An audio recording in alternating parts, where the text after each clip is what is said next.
ಶ್ರೀ ಗಣಪತಿ ಶಾರದಾ ಗುರುಭ್ಯೋ ನಮಃ. ಕೂಜಂತಂ ರಾಮ ರಾಮೇತಿ ಮಧುರಂ ಮಧುರಾಕ್ಷರಂ ಆರುಹ್ಯ ಕವಿತಾ ಶಾಖಂ ವಂದೇ ವಾಲ್ಮೀಕಿ ಕೋಕಿಲಂ. ಶ್ರೋತೃಗಳಿಗೆ ಶ್ರೀ ಚಾಮರಾಜೋಕ್ತಿ ವಿಲಾಸವೆಂಬ ಕನ್ನಡ ರಾಮಾಯಣದ ಅರಣ್ಯಕಾಂಡದಲ್ಲಿ ಲಕ್ಷ್ಮಣನು ಶ್ರೀರಾಮನಿಗೆ ಹೇಳಿದ ಸಮಾಧಾನವೆಂಬ 65ನೆಯ ಅಧ್ಯಾಯಕ್ಕೆ ಸ್ವಾಗತ. ಈ ಪ್ರಕಾರದಲ್ಲಿ ಶ್ರೀರಾಮನು ವಿರಹತಾಪದಿಂದ ಕಂಗೆಟ್ಟು ಸೀತಾದೇವಿಯನ್ನು ನಾನಾ ದಿಕ್ಕುಗಳಲ್ಲಿಯೂ ಹುಡುಕಿ ಕಾಣದೆ ಭಯ, ಶೋಕ ಹಾಗೂ ವಿಷಾದಗಳಿಂದ ಪ್ರಳಯ ಕಾಲಾಗ್ನಿಯಂತೆ ಅತ್ಯಂತ ಕೋಪಾಯುಕ್ತನಾದನು. ಹೆದೆಯೇರಿಸಿದ ಬಿಲ್ಲನ್ನು ನೋಡುತ್ತಾ ಅಡಿಗಡಿಗೆ ನಿಟ್ಟುಸಿರು ಬಿಡುತ್ತಾ ಪ್ರಳಯ ಕಾಲದ ರುದ್ರನಂತೆ ಆವೇಶ ತಳೆದನು.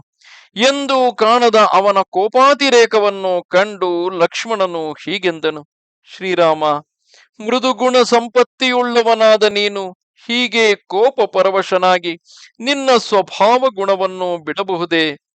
ಚಂದ್ರನಲ್ಲಿ ಸಮಸ್ತ ಜಗತ್ತಿಗೂ ಸಂತೋಷಕರವಾದ ಕಾಂತಿಯು, ಸೂರ್ಯನಲ್ಲಿ ತೇಜಸ್ಸು, ವಾಯುವಿನಲ್ಲಿ ಚಲನವು, ಭೂಮಿಯಲ್ಲಿ ಕ್ಷಮೆಯು ಇರುವಂತೆ ನಿನ್ನಲ್ಲಿ ಸೌಜನ್ಯ ಗುಣವು, ಸರ್ವ ಜೀವ ದಯಾಪರತ್ವವು ಇವೆ ಎಂದು ನೀನು ಲೋಕದಲ್ಲಿ ಕೀರ್ತಿ ಪಡೆದಿರುವೆ.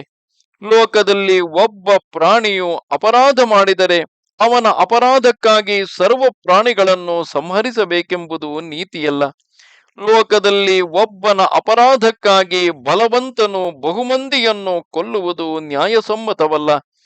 ಅರಸರು ಒಬ್ಬನು ಅಪರಾಧವನ್ನು ಮಾಡಿದರೆ ಆ ಅಪರಾಧದ ಬಲಗಳನ್ನು ವಿಚಾರಿಸಿ ಅವನನ್ನು ಮಾತ್ರವೇ ದಂಡಿಸುವರಲ್ಲದೆ ಉಳಿದವರನ್ನು ದಂಡಿಸರು. ಸಮಸ್ತ ಪ್ರಾಣಿಗಳಿಗೂ ಶರಣ್ಯನಾಗಿ ಕೃಪಾಳುವಾದ ನಿನಗೆ ನಿನ್ನ ಪತ್ನಿಯು ನಷ್ಟಳಾಗುವುದನ್ನು ಯಾರು ತಾನೇ ಸಹಿಸುವರು? ಸೀತಾದೇವಿಯನ್ನು ಯಾವನು ಅಪಹರಿಸಿರುವನೋ ಅವನನ್ನು ಹುಡುಕೋಣ. ನೀನು ಧನುರ್ಧಾರಿಯಾಗಿ ಅನ್ವೇಷಣೆ ಮಾಡುತ್ತಾ ಹೊರಡು, ನಾನು ನಿನಗೆ ಸಹಾಯ ಮಾಡುತ್ತೇನೆ. ಈ ವನದಲ್ಲಿರುವ ಋಷಿಗಳು ನಮಗೆ ನೆರವಾಗುತ್ತಾರೆ. ಪರ್ವತಗಳು, ಗುಹೆಗಳು, ಸಮುದ್ರಗಳು, ವನಗಳು, ಕೊಳಗಳು, ದೇವಗಂಧರ್ವ ಲೋಕಗಳು ಮೊದಲಾದ ಸಮಸ್ತ ಸ್ಥಾನಗಳಲ್ಲಿಯೂ ಸೀತಾದೇವಿಯನ್ನು ಹುಡುಕೋಣ. ಅಪಹರಿಸಿದವನನ್ನು ಕಂಡುಹಿಡಿಯೋಣ. ಶ್ರೀರಾಮ, ಅನಂತರ ನಯ ವಿನಯಗಳಿಂದ ಕೇಳಿದರೂ ಸೀತೆಯನ್ನು ಒಪ್ಪಿಸದಿದ್ದರೆ ವಜ್ರಾಯುಧ ಸದೃಶಗಳಾದ ನಿನ್ನ ನಿಶಿತ ಬಾಣಗಳನ್ನು ಪ್ರಯೋಗಿಸಿ ಚಿಕ್ಕುದನ್ನು ಮಾಡಬಹುದು ಎಂದು ಸಮಾಧಾನ ಹೇಳಿದನು. ನಮಸ್ತೆ ಶಾರದೆ ದೇವಿ, ಕಾಶ್ಮೀರ ಪುರವಾಸಿನಿ, ತ್ವಾಮಹಂ ಪ್ರಾರ್ಥಯೇ ನಿತ್ಯಂ, ವಿದ್ಯಾದಾನಂಚ ದೇಹಿಮೆ. ನಮಸ್ಕಾರ.